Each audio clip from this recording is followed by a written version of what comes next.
to our coverage of the 50th anniversary of the death of Dr. Martin Luther King Jr. and what is a powerful day in Memphis, Tennessee, where Dr. King died. CBS News correspondent Mark Strassmann is live tonight in Memphis for us. Mark, thanks so much for joining us. Describe the mood there in Memphis today.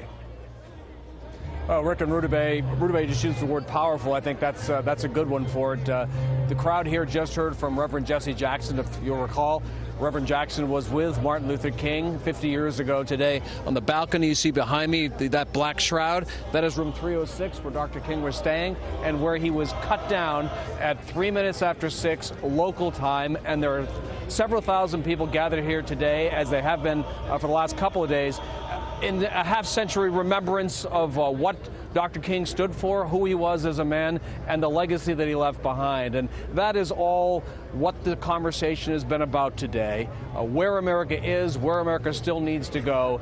And it has been a day of speeches, a day of singing, a day of prayer, and it's going to go on until 6:03 tonight.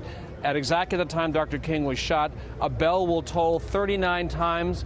Dr. King was 39 years old when he was cut down, Rick and Rudabeh. Hard to believe it's been half a century, Mark. So, as you mentioned, a lot of today was about celebrating his life. But what are some of the messages being sent in Memphis tonight regarding how far we still have to come in the civil rights movement and the progress that's been made already?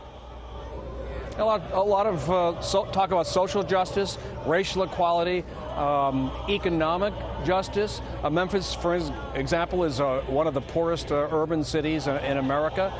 Dr. King came here as part of a sanitation workers' strike, trying to get them a livable wage. There are many people in this city and in other cities, including Miami, of course, who are struggling to make a livable wage. And that was the conversation here today. Yes, as a country, America has come a long way with Dr. King as the inspiration.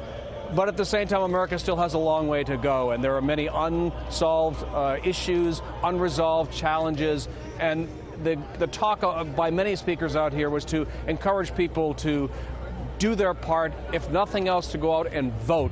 Voting would be a huge start, many speakers here said. But on top of that is service to America, service to the community, and service to themselves. The work of Dr. King continuing 50 years after his murder. Mark Strassmann live for us in Memphis. Mark, thanks very much.